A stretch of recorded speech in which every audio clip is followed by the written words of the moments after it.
The third and final lecture at this session will be given by Dr. Joshua Berman of the Department of Bible at Bar-Ilan University, our host institution. Joshua Berman has published 2 books, both of which pertain to the literary analysis of the Hebrew Bible. The first book, Narrative Analogy in the Hebrew Bible, Battle Stories and Their Non-Battle Narrative Equivalents, published by Brill in 2004. And the second book, Created Equal, How the Bible Broke with Ancient Political Thought, published by Oxford in 2008. And now we will hear from Dr. Joshua Berman, A Common Base for Jacob's 4 Masebot.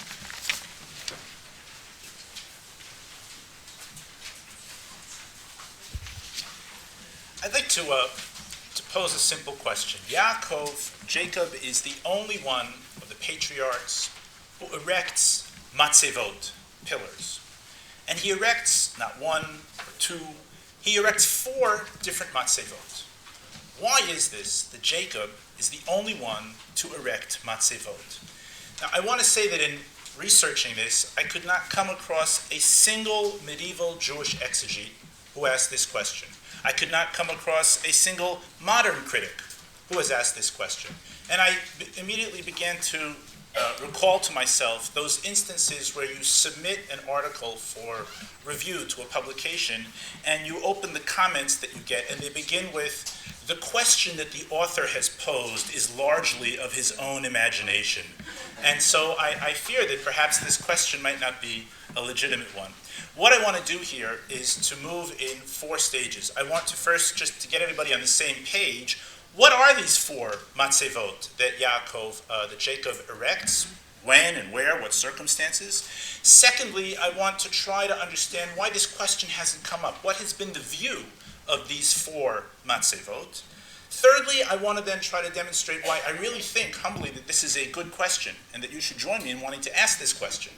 And then finally, I hope to give an elegant, tight approach to how they all come together so that we can go out to the coffee break with happy, shiny faces at the end of this lecture.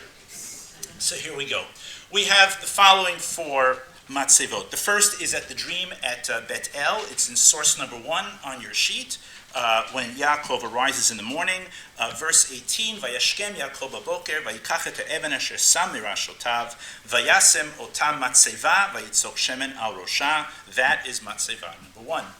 The second matzeva comes following the chase by Laban to run after Jacob, to catch him, to bring him back and bring back his daughters and all of the wealth. And in source number 2, we find that Laban says to Jacob in verse 44, Ve'ata lecha nichreta brit ani ve'ata ve'heye le'ed beni uvenecha vayikach Yaakov even vayrimea matzeva. That's the second. The third one we find is in source number 3 on the obverse side of the page. And it says here that when Yaakov returned to Beit El, and he received an additional blessing from the Lord, and we come to verse 14, Vayatzev Yaakov matzeva, b'makom asher diber ito matzevet aven, vayasach aleha nesech, vayitzok aleha shamin. The fourth and final matzeva is in source number 4, of course following the passing of Rachel, and it says that she died, and in verse 20, Vayatzev Yaakov matzeva al kivurata, hi matzevet kivurat Rachel ad hayom. Now, it seems to me that if no one has asked this question, why does Yaakov build 4 matzevot, it's because they're not usually viewed as a package or having any integral connection to one another. And this is because the simplest explanation for these matzevot is each one has its own local, functional explanation. And we can go through and see how this works. So the first matzeva at Beit El is something that we know happens anthropologically everywhere. People have an epiphany, a revelation. They put something there to mark it. I once went with a Druze in the Golan, and he showed me all the places that all the people that had dreams and visions. This happens everywhere, and Yaakov does it too. There's no other explanation that's necessary. The second matzeva, when Lavan proposes to make a brit a treaty, a pact with Yaakov. So they need to have either a witness to the pact, or perhaps it's a boundary marker, and so it stands on its own. No further explanation is necessary. When Yaakov builds the third matzeva, when he returns to Beit El, he is erecting a cultic site. He has built a mizbeach, and now alongside that, he builds a matzeva. And this was Diragor. There were lots of places, lots of cultic sites in the ancient Near East that had both mizbeach and matzeva. And then, of course, finally, the fourth matzeva, the death of Rachel, because it was along the way, they needed to have a tombstone. And even if they didn't have, like today, we have tombstones everywhere, but we needed to know where she was. And so we have functional explanations for all four of the matzevot, and they don't need to be seen as having any relation to one another. Now, why do I think that nonetheless we ought to be looking for some type of connection between these different matzevot? Well, it's because each one of the matzevot, the functional explanations that I've given you, turn out to be a little bit more complicated on just about every single one of them. So, for example, at Beit El, it's true he received an epiphany, and he set up a marker there to signify the event. And that happens everywhere, but it only happens everywhere outside the Bible. That is, you never have anyone else in the entire Tanakh who has a dream or a vision and erects a matzeva. There might be an etiological name for the place, there might be a mizbeach, even the other patriarchs had visions. Only Yaakov chooses this vehicle of a matzeva. The second matzeva is even more problematic, because what we find, if you look in source number 2, is that as soon as Lavan proposes a pact, we find that there are in fact two structures that are erected. Verse 45, Vayikach Yaakov Even Varimei Matzeva, and then verse 46, Yaakov goes on to propose a second structure. Vayomer Yaakov le'echav, Liktu avanim, Vayikchu avanim, Vayasu gal, Vayuchlu sham al hagal. And he calls that one Gal Ed, and then Lavan calls it Yagar Sahaduta. Why was there a need here for two markers, boundary markers? Why two structures? So many commentators have struggled with this. There's one very well-known commentator who said, I won't mention his name, but what he says is, well, maybe it's because Deuteronomy says you have to have two witnesses for something. And I thought that's really very creative, but it just shows how desperate we are to find two different functions for two different structures. One is called a matzeva, one is a cairn, a gal ed. So it's clear that there's more going on here than just a simple boundary marker. Regarding the third matzeva, we notice that even though it would appear that Yaakov is erecting one cultic site, he doesn't do both things together. That is, he arrives in Beit El, and we find that he erects the mizbeach separately. That's in verse 7. Vayiven sham mizbeach, and then only after Hashem appears to him in verses 9 and following, and again gives him a bracha, only later in verse 14 does it say, Vayatzev Yaakov matzeva b'makom asher diber ito. So clearly the mizbeach and the matzeva come at different times, and apparently with regard or in the wake of different triggers or stimuli. And then finally, the final matzeva, matzevet kivurat Rachel, yes, so we're certainly accustomed to tombstones, but in the Tanakh, it's really very rare. In fact, there's only one other place in the entire Tanakh where we have a matzevet kivura. In fact, I have to share the following story. I once taught this approach to matzevot. It was when I was in teacher training, and I was teaching a group of high school boys in Efrat. And I said, and there's only one other place in the entire Tanakh where you have a matzevet kivura. Does anybody know? And there was a kid sitting in the back with his feet up on the table, with his kippah down like this, and he was half asleep, and he yawns, and he goes, Avshalom, like that. I was like, yeah, that's right, Avshalom. And I was so intimidated that without opening up anything, just like that, he knew to say Avshalom, and I gave the rest of the talk. I was totally intimidated. I went to the teacher after the class, and I said to him, your students are geniuses. They know all of Tanakh. He said, no, they're not. They're not geniuses at all. I said, but that kid in the back who was like half asleep, he knew. He just pulled it out and said Avshalom. He says, you know why? His name is Avshalom. But suffice it to say, it is not, none of these are common or simple. But what really clinches it for me, that we have to find something that's going on here. with these 4 matzevot is a very small lexical note that easily gets passed over. And that's in source number 5. We read here, Vayavo Yaakov Shalem ir Shechem be'eretz Canaan v'vo'o mipadan Aram vayichan et pnei ha'ir. Vayiken et chelkat hasadeh shenata sham ohalo miyad b'nei chamor avi Shechem b'me'ah kesita. And now notice, in verse 20, he erects a mizbeach. In the entire Tanakh, mizbechot are erected with only 2 verbs. There's vayiven mizbeach, and there is vayas mizbeach. And here it says vayatzev sham mizbeach, and that appears nowhere else.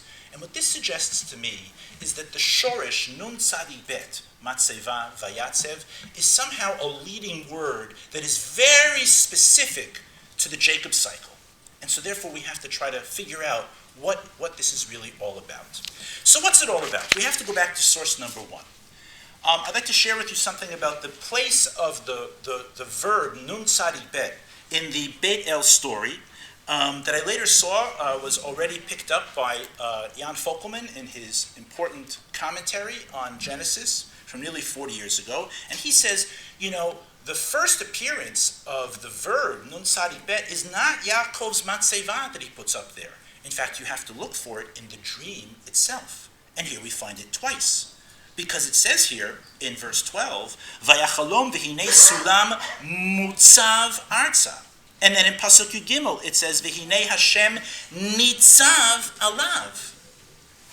And then what Fokelman says, and I think he's right, spot on with this, is that when Jacob puts up the pillar, Vayashkem Yaakov vayikach et ha'even asher sam mirashotav vayasem ota matzeva vayitzok shemen al rosha. What Fokelman says is that this pillar, this matzeva, is not solely to commemorate the fact that there was an epiphany, but it commemorates the actual content of the epiphany. There was a sulam mutzav arza, and now there is an even that is a matzeva. Just as Hashem is nitzav alav and Rosho magia hashamayma, so therefore Yaakov in that same pasuk vayitzok shemen al rosha, so that the matzeva commemorates the fact of the epiphany, but also its content. Adkan Fokelman. Now this is where everything from here is stuff that I want to add on. I think we need to understand this in terms of where is Jacob at this time. He's running for his life. He is teetering. He is vulnerable. He is dust in the wind. And suddenly, for the first time, he gets a vision of stability. And it's an incredible source of sustenance for him and encouragement. And so that's why it was so important to him to establish a pillar that itself would be one that's very stable and solid. And what I want to claim is that this vision, which includes several promises to Jacob, is something that he carried with him as time went on. We have here 3 promises. Let's look at them together. We have verse 13, V'nei Hashem nitzav alav, v'yomer ani Hashem Elokei Avraham avicha, v'Elokei Yitzchak ha'aretz asher ata shochev aleha, lecha etnena ulezarecha, a promise of the land. Verse 14, Vayazar ki afar ha'aretz ufaratz dayama v'kedma v'tzafona v'negba, v'nivruchu v'cha kol mishpachot ha'adama uvezarecha, a promise of progeny. And finally, verse 15, V'hinei anochi imach, ושמרתיך בכל אשר תלך ושיבותיך אל האדמה הזאת, כי לא אעזובך עד אשר אם עשיתי את אשר דיברתי לך, I am going to protect you the whole way. And what I want to claim, ladies and gentlemen, is this. We have one matzeva that commemorates the actual dream and what it symbolized for Yaakov. And as Yaakov went on in his journey and saw the way in which the Almighty was fulfilling the content of that revelation to him, Yaakov put up a matzeva as he saw each of the 3 promises being fulfilled. Okay, let's see how this works out. Okay, looking there still in source number 1, we see. I want to look first at verse 15, the essence of the promise of fortitude that Hashem gives him. V'hinei anochi imach, I am with you. no matter what will be, there'll be good times, tough times, travails, hinei anochi imach. And you can see the resonance that this had for Jacob himself in verse 20.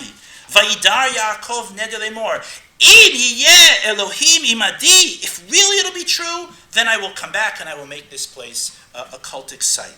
Now, as we approach the next of the 4 Masebot, I want to demonstrate how these lexemes, these phrases, Hinei anochi imach, im yeh Elohim imadi, appear over and over again, so that we have, looking in source number 6, have a look in source number 6. When Yaakov is in Lavan's house, and he says in verse 3, Vayomer Hashem el Yaakov, Shuv el eretz avotecha ulemoladetecha ve'yeh imach. The Almighty here is quoting the promise that had been made to him at Beit El. And then we have in verse 5, when Yaakov turns to his wives and he says, Vayomer lehen ro'eh anochi pnei avichen ki enenu elai kitmol shilshom ve'elokei avi haya imadi. I know that he's with me. It's not quite clear how we're going to get out of this. It looks very difficult, but Elokim imadi, invoking the language of the promise back there in verse 15 in the first source. Even as Lavan approaches, there's one more verse, I didn't bring it on the sheet. Just as Lavan approaches, and Yaakov and Lavan are beginning to argue, and Jacob says, Lulei Elokei avi, Elokei Avraham, ufachad Yitzchak, Hayali. If I didn't know that Hashem Hayali was with me, ki atar rekam shilachtani, then everything would be lost. Well, this is the backdrop to what then happens. Turning now back to source number 2, let's see what happens. Lavan calls for a brit, verse 44 in source 2. V'ata lecha nichreta brit, ani v'ata v'yale ed beni u'benecha. What does Yaakov do? Vayikach Yaakov even. And he doesn't explain it. He doesn't explain it because this matzeva is not for Lavan's sake. It has nothing to do with what's going on between Yaakov and Lavan. Rather, Yaakov knows, I was in mortal danger here. There was a real fear that I was going to be killed. And now, when I see Lavan crying uncle and saying, Brit, I'm backing off, Yaakov says, I see now the promise of protection being fulfilled. And so he erects a matzeva. Then, separate and secondary to that, there's also a need for a witness to the treaty, a boundary marker. And so, he goes on in verse 46, Vayom Yaakov le'echav liktu avanim, vayikhu avanim, vayasu gal, vayuchlu sham al hagal. And Yaakov calls it, in verse 47, gal ed, 2 separate structures, 2 totally separate purposes. Well, we move on now to the third matzeva. So Hashem had said, going back to source number 1, in verse 13, the first promise to Yaakov had been, Haaretz asher ata shochev aleha lecha etnena ulezarecha. I will give it to you. It's going to start with you. Lecha ulezarecha. Well, where does Yaakov really begin to acquire Eretz Yisrael? Well, I would say that perhaps it begins the moment he steps foot in Ben Gurion Airport, as it was pointed out here. That is to say, in Shechem. That is to say, in source number 5. In source number 5, as soon as he steps foot in Shechem, it says, Vayatzev, verse 20, Vayatzev Sham Mizbeach. Not Vayas, not Vayiven, but Vayatzev Sham Mizbeach. Vayikralo El Elohei Yisrael. But it's not yet a matzeva. Because really, for Yaakov to fully return means to fully return to Beit El. How do I know this? Because God tells him to do that. Let's look in source number 3. Source number 3, verse 1. Vayomer Elokim el Yaakov. This is already when he's in Shechem. Kum ale Beit El v'shev sham. Only once he is returned to the point from which he set out, that is called returning home. My good friend Eric Lowy here mentioned to me yesterday. Eric made Aliyah 2 years ago. They've been renting in Schirut, and he said to me yesterday, Josh, we just signed on a house. Now we feel we've made Aliyah. Okay? So there's different stages in coming into the land. And I would say that for Yaakov to come back to Eretz Yisrael is to come back all the way to Beit El.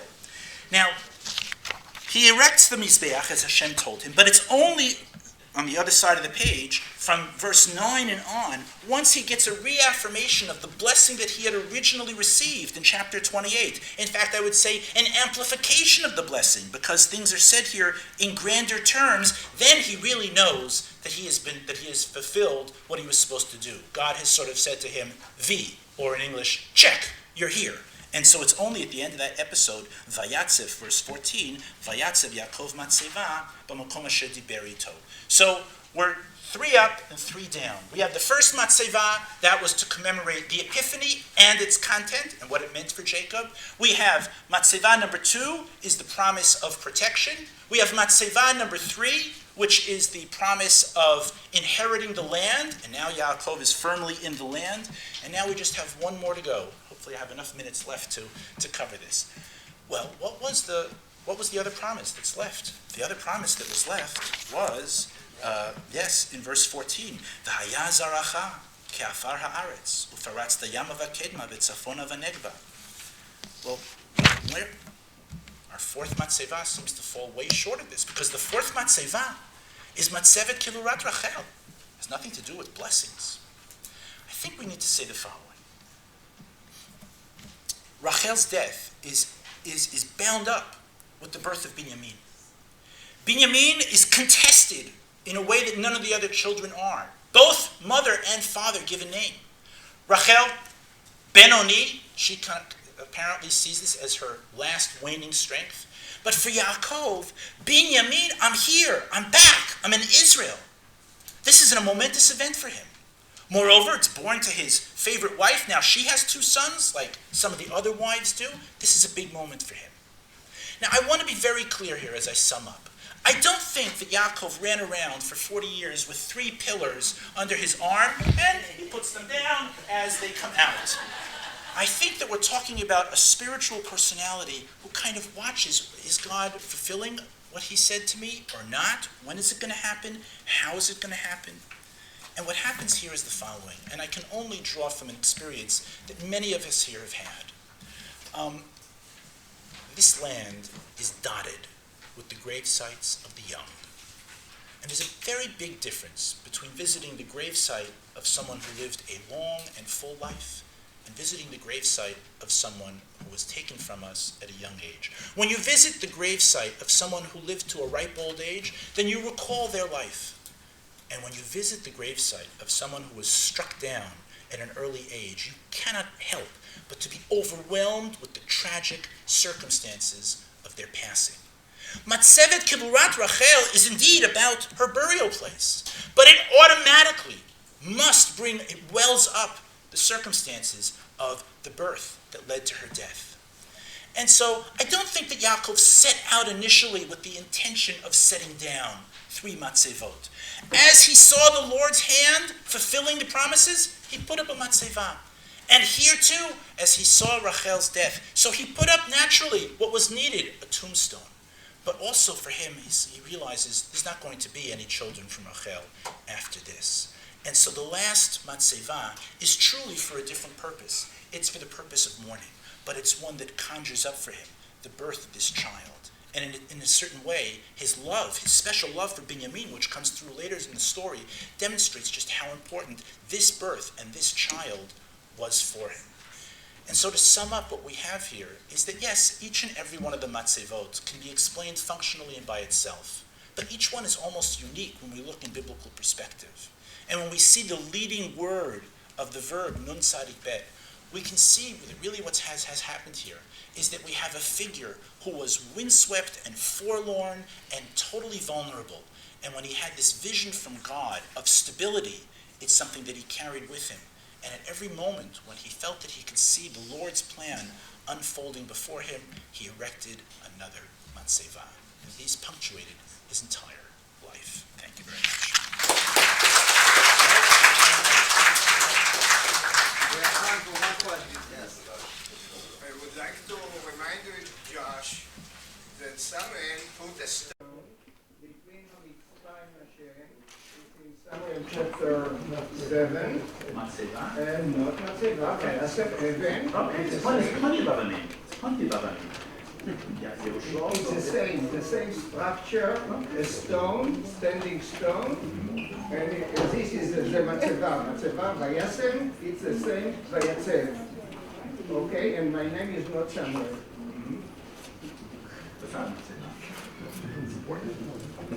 One more question. Yes. In Amos chapter 9, לא שומעים. in book of Amos chapter 9, Where? in Amos chapter Yes. ראיתי את השם ניצב על המזבח, and it's what you say, ניצב על המזבח.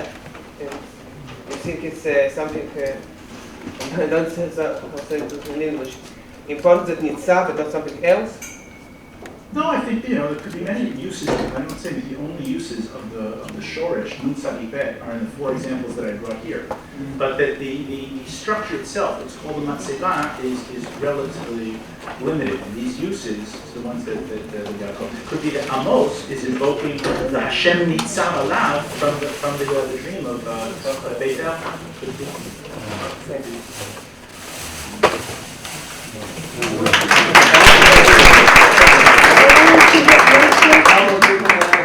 Questions? We're running a half hour late. Okay, so we have 15 minutes